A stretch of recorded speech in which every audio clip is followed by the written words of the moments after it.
Jake Morrison walked through the tall doors of the Galactic Council building.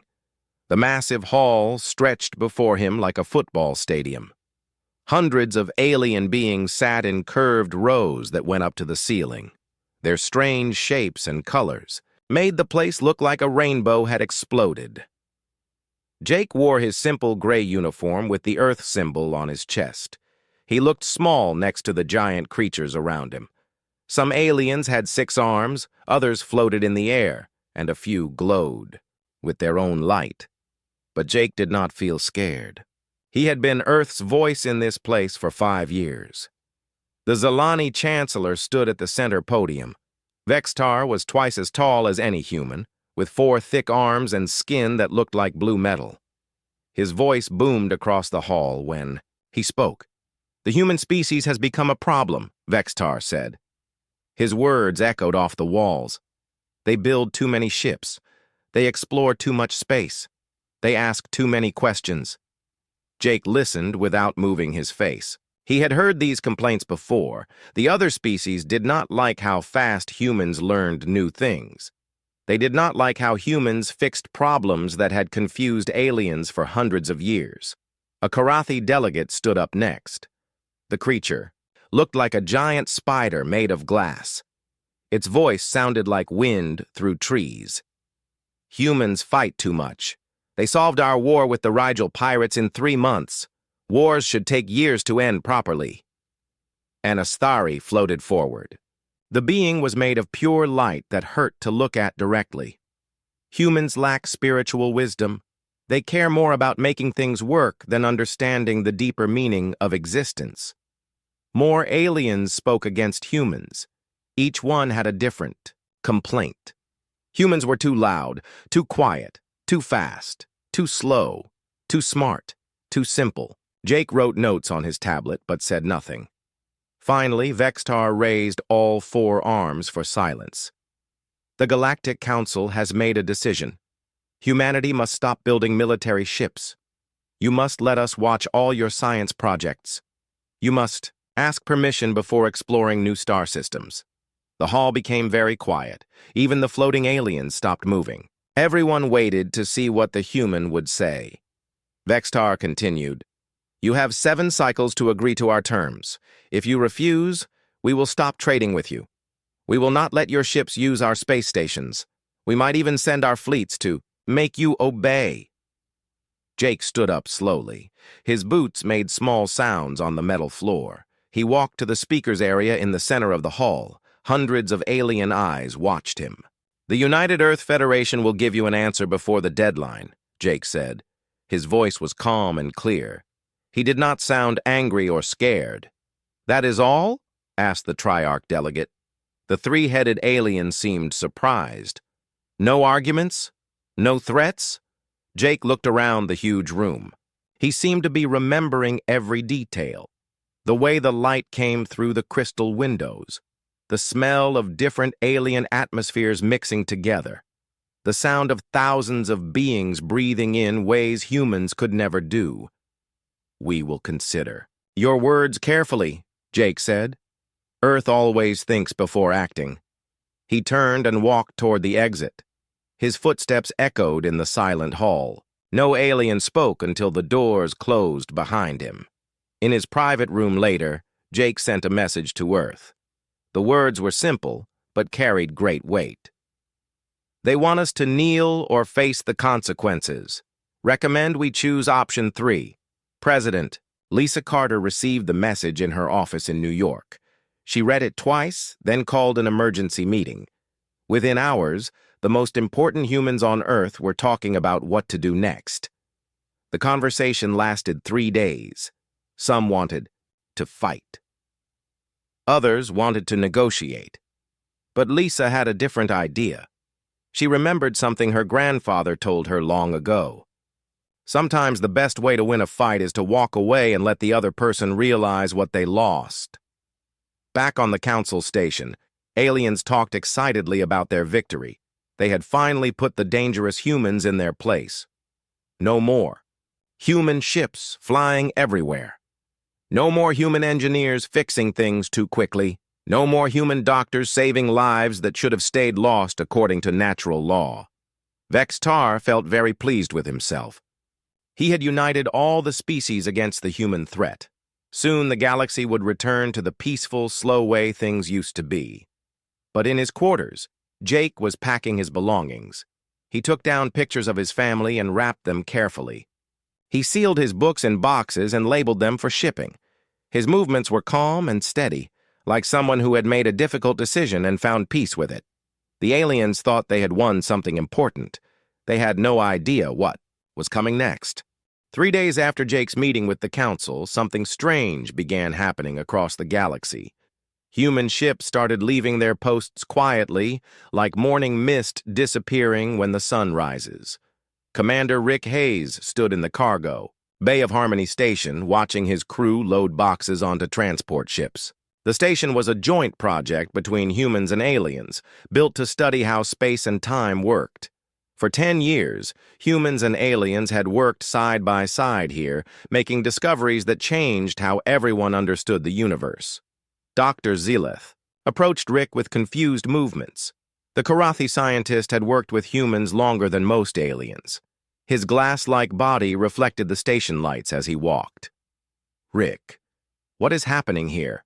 Dr. Zeleth asked. "Your people are packing everything. Are you moving to a different section of the station?" Rick sealed another box of equipment. Inside were tools that humans had built to measure things too small for alien instruments to detect. "We're going home, Zeleth. All of us." "Home? But this is your home, too.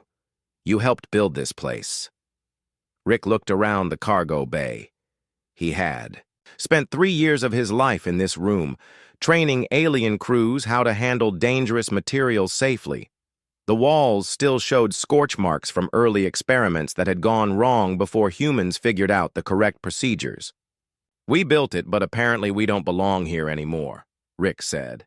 He did not sound angry, just tired. The Council made that very clear. Dr. Zeleth's body flickered with colors that meant distress in Karathi culture.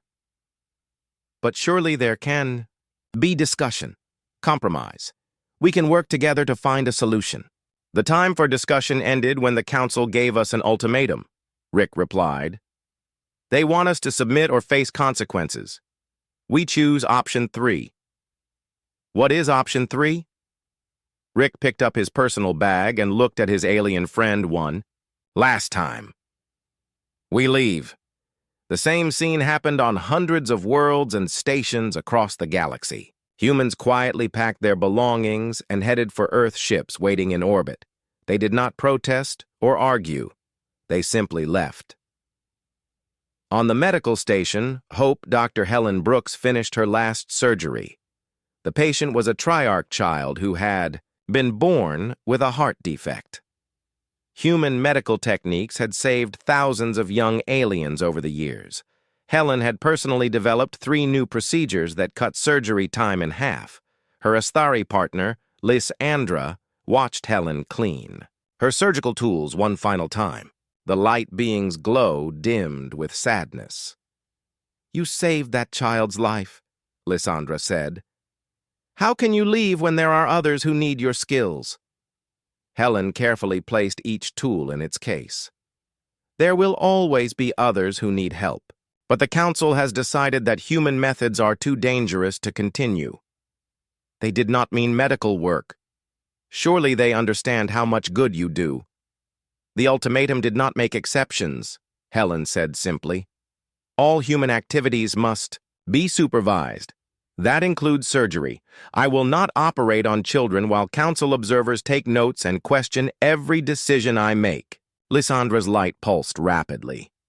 "But who will perform the complex procedures? Who will train new doctors in your techniques?" Helen closed her medical bag and looked around the surgery room. "You will find a way. You always do." In the shipping lanes between stars, human cargo vessels finished their final runs. Captain Ben Foster brought his ship into dock at the Centauri trade hub for the last time. The station's loading bays buzzed with activity as alien crews tried to handle the work that humans had done smoothly for decades. The dock supervisor, a Zalani named Korth, watched containers being moved with less efficiency than before. Foster, your crew could help us reorganize these loading patterns. We are having difficulties. Ben watched an alien crew struggle with a container that his team could have moved in minutes. Sorry, Korth. Our cargo license expires tomorrow. After that, we're not authorized to work in council space. But the trade routes will suffer. Your ships carry 40% of all cargo between the inner systems. Then other ships will have to carry more, Ben said. The galaxy worked before humans arrived. It will work after we leave. Korth's 4 arms moved in patterns that showed worry.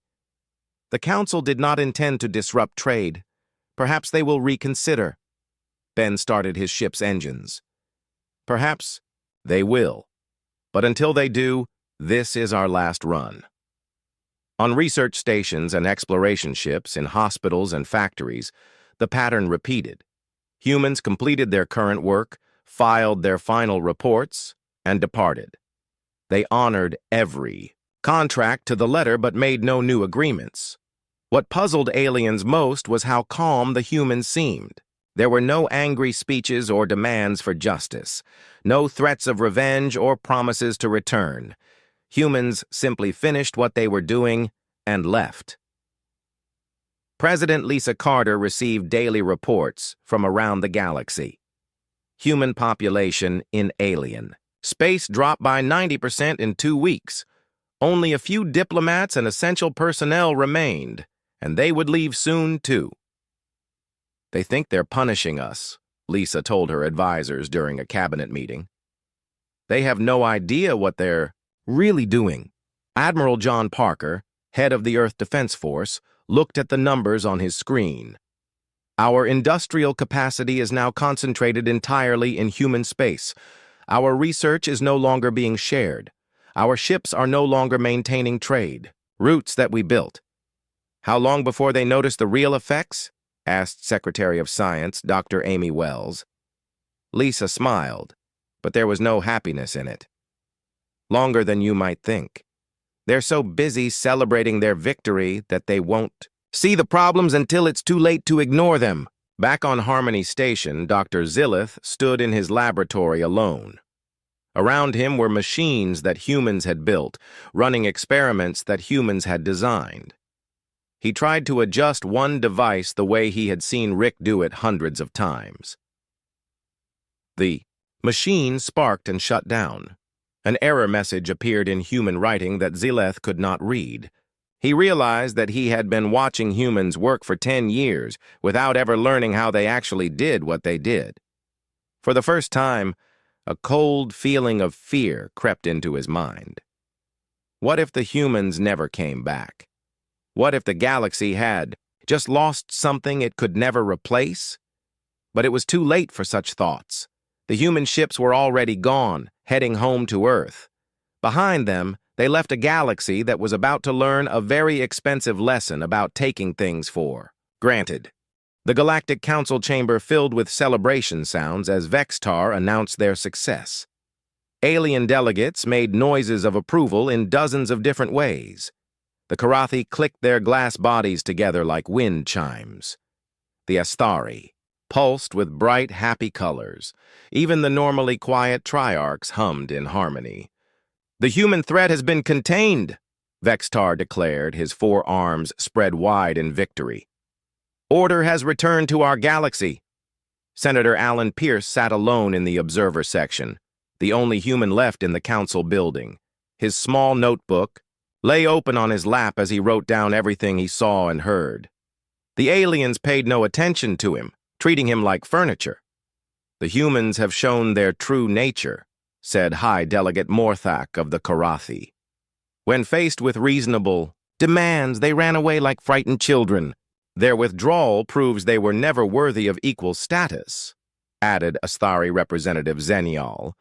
True civilized beings would have stayed to discuss terms. Alan kept writing. He noted how the aliens seemed to believe their own stories about human cowardice. They had convinced themselves that fear, not wisdom, had driven humanity away. In the weeks that followed, the council members competed to fill the spaces humans had left behind. Karathi companies took over shipping routes that human vessels had maintained. Astari researchers moved into laboratories that human scientists had built. Zalani administrators claimed offices in stations that human engineers had designed. The transition felt smooth at first. Ships still moved between stars. Cargo still reached its destinations. Research projects continued with new alien staff. The council members congratulated themselves on their efficient management of the situation. "We have proven that the galaxy does not need human interference," Vextar told the council during a regular session. "Production levels remain stable. Trade continues normally. Scientific progress moves forward." But Alan noticed small problems that the council ignored. Loading times at cargo stations increased by 15%. Research projects took longer to complete. Equipment broke down more often than before. "These are normal growing pains," Delegate Morthak explained when someone mentioned the delays. "Any major change requires an adjustment period. We will adapt and improve." Alan wrote this down too. He had filled 3 notebooks already and was starting a 4th. The aliens divided up human territories among themselves. The Karathi claimed the asteroid mining operations that humans had built in the Rigel system. The Astari took control of the deep space observation posts that had been watching for dangerous phenomena. The Zalani absorbed the agricultural colonies that had been feeding half the galaxy. "These resources are much better managed under proper galactic authority," Vextar announced. Human methods were wasteful and inefficient, but the new managers struggled with systems they did not fully understand. The asteroid mines operated at 60% of their previous output. The observation posts missed 2 potentially dangerous cosmic events in their first month. The agricultural colonies produced smaller harvests than expected. Technical difficulties, the council called these problems. Temporary setbacks while we optimize the systems. Alan continued taking notes. He watched alien technicians study human-built machines with confusion. He saw supervisors holding instruction manuals that had been written for human workers who no longer existed. He observed meetings where aliens tried to figure out why procedures that had worked perfectly for years suddenly failed. The most telling moment came during a council session about trade efficiency. Delegate Hixander of the Triarchs presented statistics showing declining performance across multiple sectors. "Cargo delivery times have increased by an average of 18%, Hixander reported. "Manufacturing output has dropped 12%. Service response times are up 27%. "These numbers will improve as our people gain experience," Vexitar replied confidently. "We are dealing with systems designed by a younger species. With proper mature oversight, efficiency will increase beyond previous levels." Alan almost smiled as he wrote this down. The council truly believed that humans had been holding them back, rather than holding everything together. The aliens brought their own cultural approaches to human-designed systems. The Karathi emphasized precision and protocol, turning simple 5-minute procedures into hour-long ceremonies. The Astari insisted on meditation and spiritual consultation before making technical decisions. The Zalani preferred committee discussions for choices that humans had made instantly. "We are bringing wisdom and thoughtfulness to processes that humans handled with reckless speed," explained Astari High researcher Veltara. "Quality is more important than efficiency, but quality suffered too. Without human troubleshooters, small problems became big ones. Equipment that humans had maintained casually began failing in ways that stumped alien engineers. Systems that had run smoothly for decades started producing errors that no one knew how to fix. The council blamed these issues on sabotage.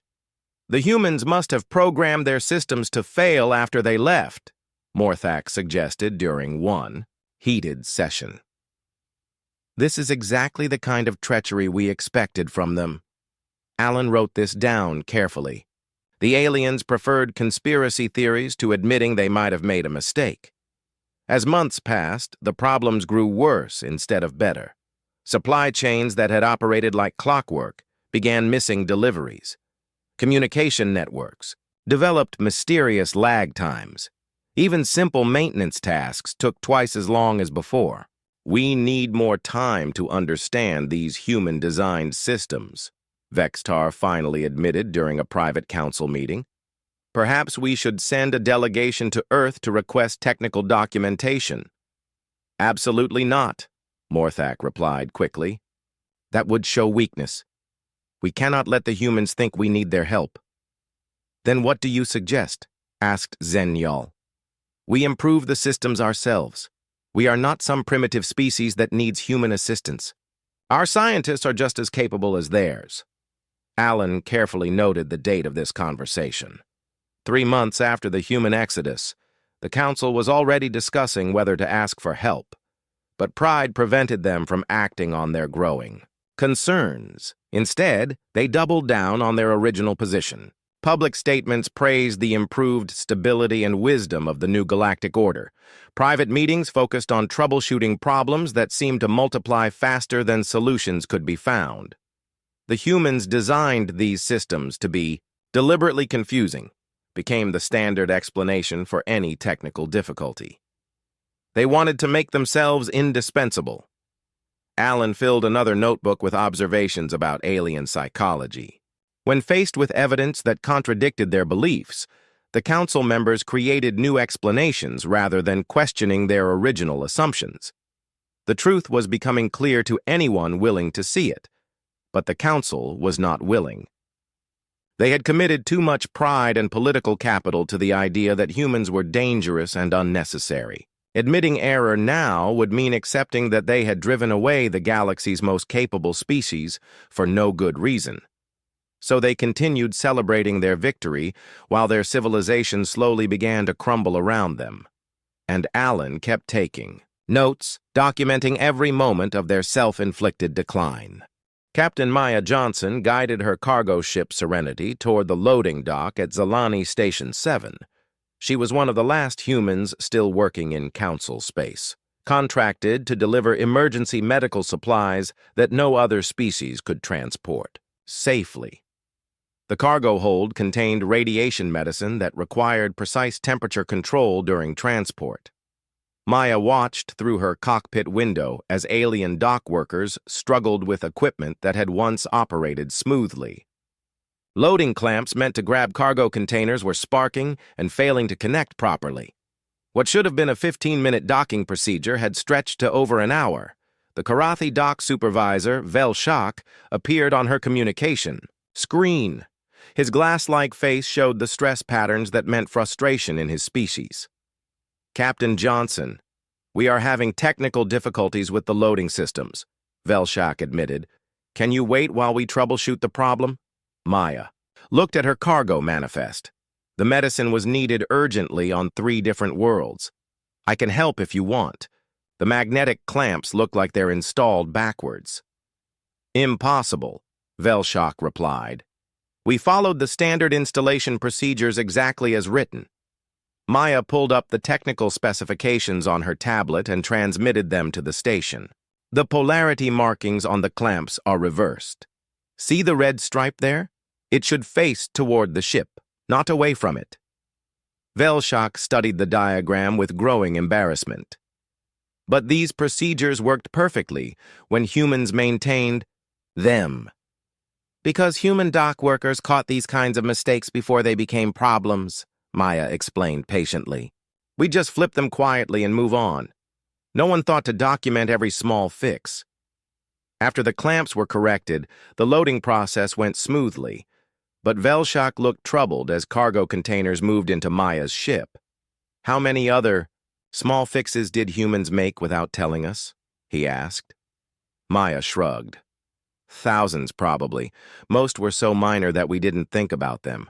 A bolt tightened here. A calibration adjusted there. A safety protocol bypassed when sensors gave false readings. You do these things automatically after a while. And now, no one knows what they were. Now, no one knows what they were, Maya agreed. Similar. Scenes played out across the galaxy as the absence of human expertise became impossible to ignore. On Research Station Enlightenment, Dr. Ben Foster packed the last of the quantum resonance chambers that kept the station's experiments running. The alien scientists watched nervously as he prepared the delicate equipment for transport. "These chambers require daily recalibration," said Dr. Quintar, an astrophysicist who had worked alongside Ben for 2 years. "You showed me the procedure several times, but I still don't understand the mathematics." Ben paused in his packing. "The math is actually pretty complex. It involves 17 different variables that interact in ways that our computers can barely track. We tried to write it down a few times, but your current computational systems can't handle the calculations. So how do you do it?" "Experience, mostly. After calibrating these things for 3 years, you develop a feel for how they should sound and vibrate. It's more art than science at this point." Dr. Quintar's light dimmed with worry. "But without that experience, how are we supposed to maintain them?" Ben sealed the last chamber in its transport case. "I honestly don't know. These chambers took our best engineers 4 years to design and another 2 years to build. The theory behind them fills about 3,000 pages of mathematics that assumes you already understand quantum field dynamics." After Ben departed, the research station tried to continue its experiments with the remaining equipment. Within a week, all the quantum chambers had destabilized. The station's primary research project, which had been running continuously for 5 years, ground to a complete halt. Meanwhile, Senator Alan Pierce continued attending council sessions and filling his notebooks with observations. His collection had grown to 7 thick volumes documenting the systematic breakdown of galactic civilization. During one session, High Delegate Morthak presented a report on industrial production that painted an increasingly grim picture. "Manufacturing output has declined by 32% across all sectors," Morthak announced. "Quality control failures have increased by 115%. Workplace accidents are up 67%. These are clearly the result of sabotage," Vexistar declared. "The humans must have programmed their systems to fail deliberately." Alan wrote this down, adding his own note about the council's refusal to consider simpler explanations. The truth was that human workers had been quietly preventing most of these problems for years. They had spotted defective parts before they reached assembly lines. They had identified safety hazards and fixed them without formal reports.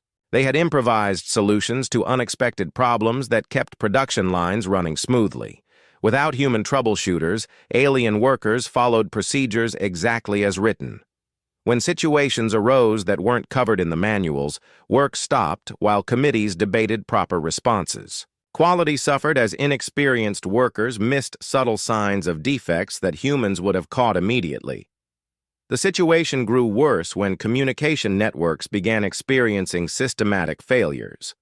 The galactic internet, built on human-designed protocols, started developing lag times and connection drops that frustrated users across multiple star systems.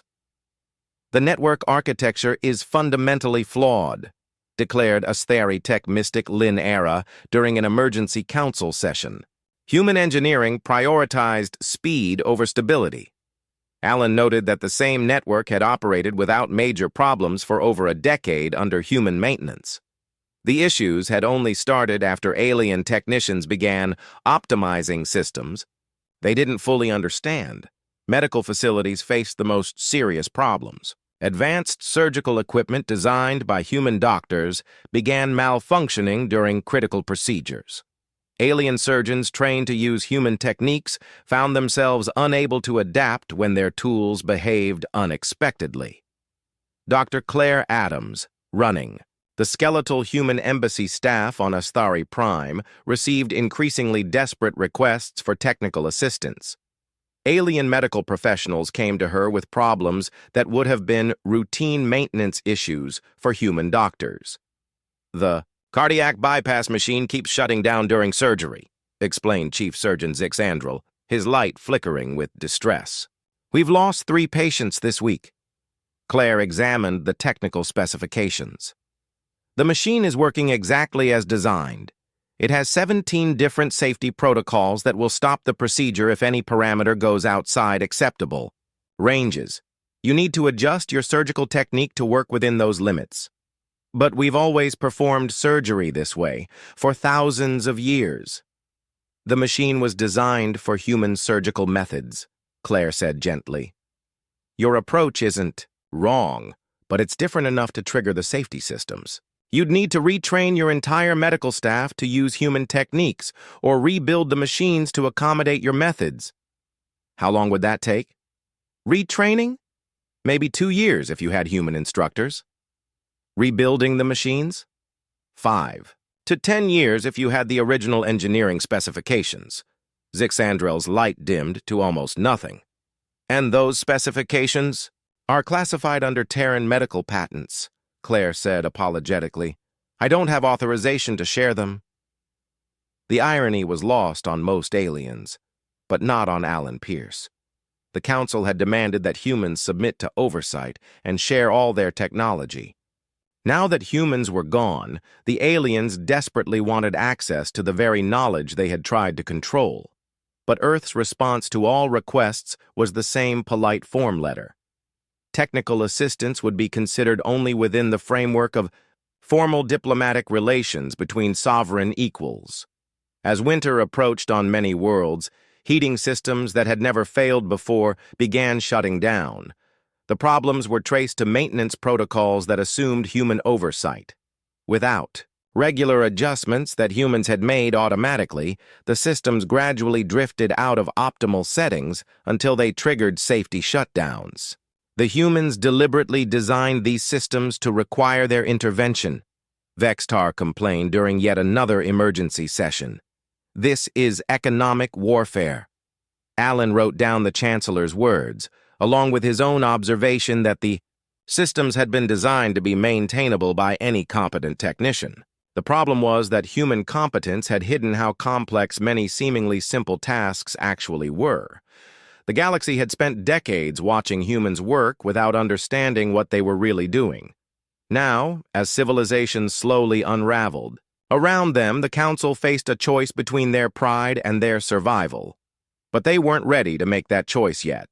The breakdown was still gradual enough to deny, still explainable through sabotage theories and implementation problems. It would take more time and more failures before the Council admitted what was becoming obvious to everyone else. The humans had not been parasites or aggressors. They had been the glue holding galactic civilization together, and now that glue was gone. 18 months after humanity's departure, Chancellor Vextar stood before an emergency council session that he had never wanted to call. His usual confidence had been replaced by barely controlled panic as he faced the assembled representatives of galactic civilization. The primary data networks have experienced a cascade failure, Vextar announced, his 4 arms trembling slightly. 40% of our administrative systems are now offline. The chamber erupted in alarmed sounds from dozens of different species. The Karathi delegates created a discordant chiming as their crystalline bodies shook with distress. The Asthari dimmed to worried amber hues. Even the usually calm triarchs hummed in frequencies that conveyed deep concern.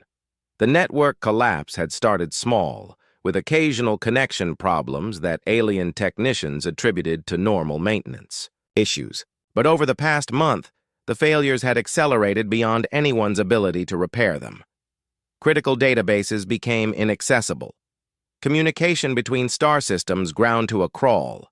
Financial records disappeared into digital black holes. How extensive is the damage? Asked High Delegate Morthak, though his tone suggested he feared the answer.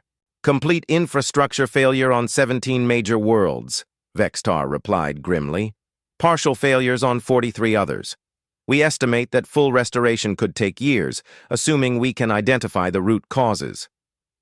Dr. Claire Adams sat in her small office at the Human Embassy on Asthari Prime, reviewing yet another desperate request for technical assistance. In the past week, she had received over 3,000 emergency calls from alien officials begging for help with systems that had operated flawlessly under human management.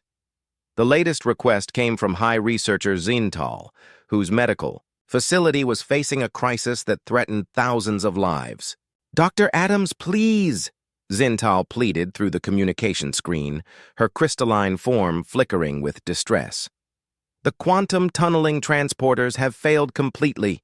We cannot move critically injured patients to surgical facilities.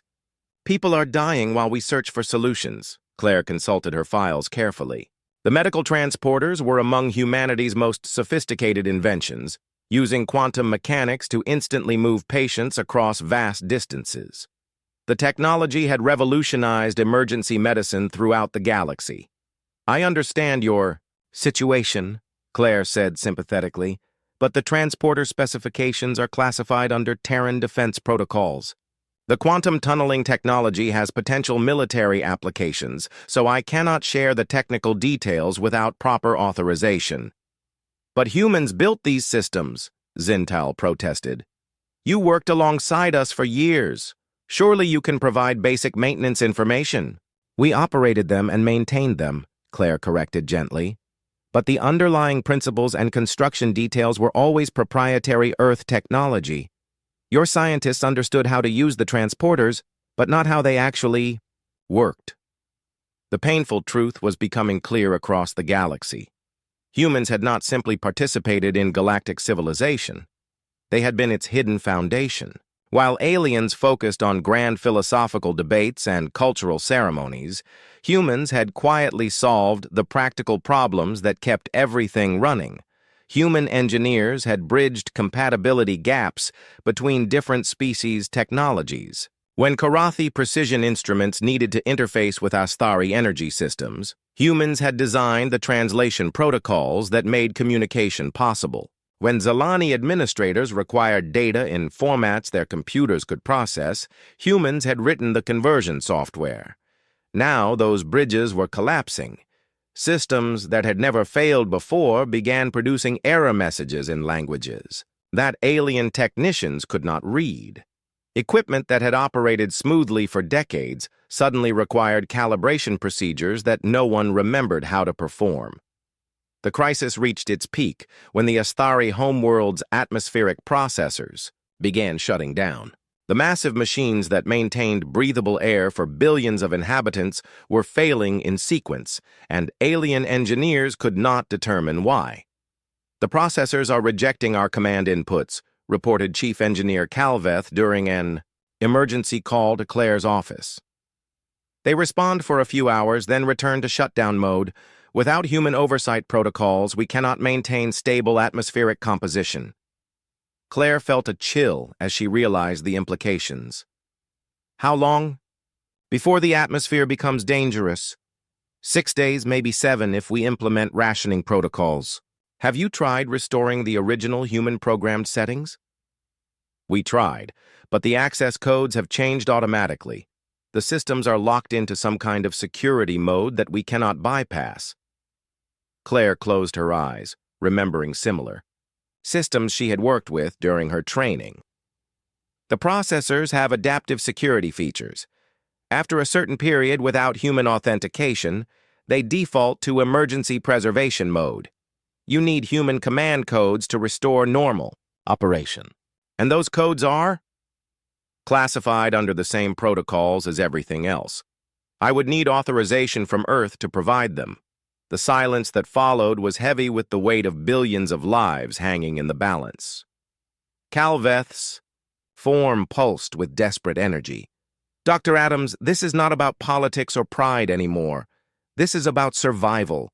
Surely your government would not let innocent people die over diplomatic disputes." Claire felt the weight of the moment. "I will send an urgent request to Earth immediately. But you need to understand, the only way to get those codes quickly is through formal diplomatic channels. Earth will want to negotiate terms for ongoing technical support, not just provide emergency assistance." "What kind of terms?" "I imagine they'll want full restoration of diplomatic relations, trade agreements, and representation in the Council as equals rather than subjects." Calveth's light dimmed as he contemplated the cost of survival. "The Council will never agree to that. Too much pride is at stake. Then you'll need to find another solution in 6 days. Similar conversations were happening throughout Council space. Hospital life support systems failed during critical operations. Spaceport traffic control networks crashed, stranding thousands of ships. Power generation facilities shut down when their automated systems encountered errors that had never occurred during human operation. The Council met in continuous emergency session, desperately searching for solutions that did not require admitting their mistake. But every day brought new crises that pushed them closer to the inevitable conclusion. "We must contact Earth directly," suggested Triarch Representative Hixander during one heated debate. "Surely they will respond to humanitarian concerns." "Any contact with Earth validates their position," Morthak replied stubbornly. "If we negotiate now, we admit that we need them. Our authority will never recover." "Our authority means nothing if our civilization collapses," Vextar said quietly. For the first time since the crisis began, the Chancellor sounded defeated rather than defiant. Senator Alan Pierce continued documenting everything from his observer seat. His notebooks now filled an entire storage cabinet, recording the systematic breakdown of a galactic government that had convinced itself it could function without its most capable species. The final straw came when the Council's own building began experiencing critical failures. Climate control systems fluctuated wildly between freezing and sweltering temperatures. The translation networks that allowed different species to communicate began producing garbled messages. Even basic lighting failed as power distribution systems struggled with load-balancing algorithms that humans had fine-tuned over years of careful adjustment. As delegates shivered in an unheated chamber, trying to discuss solutions to problems they barely understood, Vexitar finally accepted what many had realized months earlier. They needed help, and there was only one place to get it. "Prepare a formal communication to Earth," Vextar ordered his staff. "Request immediate diplomatic talks regarding technical assistance and renewed cooperation." "What terms should we offer?" asked his aide. Vextar looked around the failing chamber, listening to alien voices raised in panic and desperation. "Whatever they want. We have no choice left." The message was transmitted within hours, carrying with it the weight of a humbled civilization. Finally, ready to admit its mistake. But would Earth be willing to forgive the species that had driven them away? And even if they were, would there be enough time to prevent the complete collapse of galactic society? The answer would determine the fate of billions of lives across hundreds of worlds. 2 years after humanity's withdrawal, Senator Alan Pierce finally stood to address the Galactic Council. The chamber was a shadow of its former glory. Half the display systems flickered with error messages. 3 species delegations attended, virtually because their transportation networks had failed. The air recycling system wheezed and hummed in ways that suggested imminent breakdown. Alan opened his thick notebook and looked around the assembled aliens. Many showed signs of stress and exhaustion. Chancellor Vexitar's blue skin had dulled to a sickly gray. The Karathi delegates' crystalline bodies bore stress fractures that caught the light in jagged patterns. Even the normally radiant Astari had dimmed to barely visible amber glows. "Honored members," Alan began, his voice carrying clearly through the chamber's failing sound system. "I believe you have some things you'd like to discuss." Vextar leaned forward desperately, his 4 arms reaching toward Alan as if grasping for salvation. "Senator Pierce, we need immediate technical assistance. Our entire civilization is grinding to a halt. Name your price. We'll pay anything." Alan consulted several pages of his careful observations, noting dates and incidents that tracked the systematic collapse of galactic society. "The United Terran Federation received your original ultimatum 24 months ago. You demanded that we submit to Council oversight and cease our military expansion. We complied fully with your requirements. But the current economic situation, the infrastructure failures, Surely these are humanitarian emergencies that transcend political disputes, Morthak interrupted, his glass-like voice cracking with strain. Alan smiled with genuine warmth. These are indeed serious problems. However, as you clearly stated 2 years ago, Council affairs are not Earth's concern. We are simply honoring your wish for us to mind our own business. The chamber fell silent except for the labored sounds of failing life support systems. Several delegates shifted uncomfortably as they realized their own words were being used against them. Astari Representative Zenial pulsed with urgent, desperate colors. Senator Pierce, we may have spoken hastily before. Surely reasonable beings can reach a new arrangement. We are willing to discuss modified terms for human participation in galactic affairs. Of course you are, Alan agreed pleasantly. Earth is always open to negotiating new relationships between sovereign equals. But the previous arrangement, where humans were junior partners expected to provide labor and innovation while having no real voice in galactic policy. That arrangement is permanently ended. He closed his notebook with a decisive snap. The Terran Federation will be happy to discuss mutual defense treaties, technology sharing agreements, and expanded trade. Partnerships between equals, with full representation and voting rights in this council. A murmur of dismay rippled through the alien delegates. They had spent decades viewing humans as useful but inferior beings who needed their guidance. The idea of treating Earth as an equal partner challenged their fundamental assumptions about galactic hierarchy. What exactly are you proposing? Vextar asked slowly. We're not proposing anything, Alan replied cheerfully. We're simply indicating our willingness to discuss proposals that you might wish to make. After all, you're the ones with the problems that need solving. High Delegate Morthak's crystalline form rang with harmonics of frustration. But surely you understand the urgency of our situation. People are dying while we debate protocols and procedures. Alan's expression became more serious. People have been dying for 2 years while your council pretended that human expertise was unnecessary. Earth offered multiple times to provide emergency assistance through normal diplomatic channels. Each request was rejected because you preferred to maintain the fiction that humans were unreliable and dangerous. He pulled out a data tablet and scrolled through a long list of entries. 47 requests for medical assistance, 62 offers to help with infrastructure maintenance, 93 proposals for technical consultation, all rejected by various council committees because accepting help from humans would undermine your position.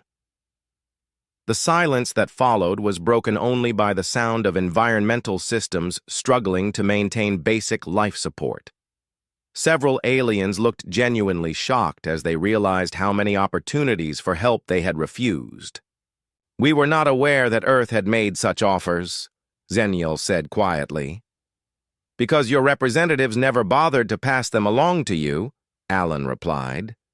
It's much easier to maintain the narrative that humans are selfish and uncooperative if you don't mention their repeated attempts to assist. Captain Maya Johnson entered the chamber at that moment, her simple uniform a stark contrast to the elaborate ceremonial garments worn by the alien delegates. She had been waiting outside for Alan's signal to proceed with the next phase of their carefully planned presentation. Ladies, gentlemen, and honored beings, Maya announced, I have an urgent message from President Carter regarding the Astari atmospheric crisis. Every Astari in the chamber blazed with sudden hope. Their homeworld had less than 18 hours of breathable air remaining, and they had exhausted all possible solutions except begging Earth for help. Maya read from an official document. The United Terran Federation is prepared to provide immediate emergency assistance to restore atmospheric processing on Astari Prime. Our technical teams can have your systems operational within 6 hours of arrival. The relief in the chamber was palpable, but Maya continued reading. This assistance is offered purely on humanitarian grounds, with no political conditions attached. However, Earth wishes to clarify that this is a one-time emergency intervention. Any future technical support will require formal diplomatic relations between the Federation and the Astari government as equal sovereign partners. The message was clear. Earth would not let innocent people die while politicians argued, but neither would they continue providing free technical support to governments that refused to treat them with respect. Vexitar stood slowly, the weight of inevitable defeat visible in every movement. What would formal diplomatic relations entail? Alan smiled and reopened his notebook. Nothing unreasonable. Recognition of Earth as a sovereign nation with the right to conduct its own affairs without outside interference. A permanent seat on the Galactic Council with full voting rights. Fair trade agreements that don't favor council members over human. Businesses. Standard diplomatic protocols that treat Earth representatives as equals rather than subordinates. And in return, Earth would resume normal participation in galactic civilization. Our engineers would help maintain critical infrastructure. Our researchers would share scientific discoveries. Our diplomats would work to resolve conflicts peacefully. Our ships would resume carrying cargo and passengers throughout Council space. The offer was everything the Council desperately needed, but accepting it meant admitting that their entire approach to humanity had been wrong from the beginning. It meant acknowledging that humans were not dangerous children who needed supervision, but competent adults who deserved respect. How long do we have to consider these terms? Morthak asked. Alan consulted his watch. For the Asthari atmospheric emergency, about 17 hours before the situation becomes irreversible. For the broader diplomatic questions, take all the time you need. Earth has waited 2 years already. We can wait longer if necessary. And if we refuse, then you refuse, Alan said simply. Earth will continue to exist and prosper in our own space. We built a successful civilization before joining the galactic community, and we can do it again. The question is whether you can do the same without us. The chamber fell silent as the delegates contemplated their options. Outside, alien technicians struggled with failing systems that they could not repair. Emergency broadcasts reported new crises hourly as infrastructure collapsed across dozens of worlds. Finally, Vexitar spoke the words that would reshape galactic politics forever. The Galactic Council formally requests the immediate return of Earth to full membership status, with all rights and privileges of a sovereign equal partner. Alan smiled and stood to shake the Chancellor's outstretched hand. Earth accepts your invitation to rejoin galactic civilization. Welcome to the future, Chancellor. I think you're going to like it better than the past. As Alan left the chamber, to begin urgent preparations for the atmospheric rescue mission, he reflected on humanity's long journey from the stars back to the stars. Sometimes the most powerful thing humans could do was simply walk away and let others discover what they had lost. The galaxy had learned its lesson. Humanity had come home on their own terms, as equals among equals. And perhaps most importantly, they had proven that true strength came not from domination, but from the quiet confidence to stand up and leave when respect was denied. The age of human subservience was over. The age of human partnership had begun.